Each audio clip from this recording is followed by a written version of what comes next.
Now guys, thank you for checking ACUMAN. This is Alex. I don't know the situation in your country, but in my country, which means China, we got a lot of pressures at work because there are so many people living here. Most time, we want to eager with work because we want to impress our boss. But still, if we do some physics work, you might have the same problem as me in this morning.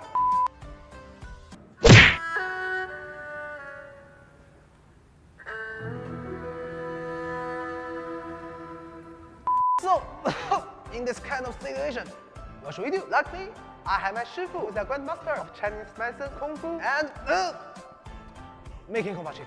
He used to tell me, don't panic, Alex. In this kind of situation, you just need to press one acupoint and it can cure your sharp back pain. Which acupoint? Let's quickly find it out. I can't hold that anymore. The acupoint we're gonna use today is called Pangguangyu. Where is Pangguangyu point? It's on the back side of our body. When we turn our body, try to find the bottom spine and right on the second bone and on two sides of the bone, which is in ½ inch.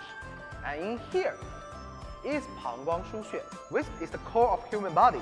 Many of our daily movements are motivated by the core muscles, but which muscles can be inflexible quite easy, especially for those who sit all day and lack of exercise. Such inflexibility can cause waist pain or sharp back pain. In Chinese medicine system, Pangguangyu is true to be a switch between the upper and bottom body.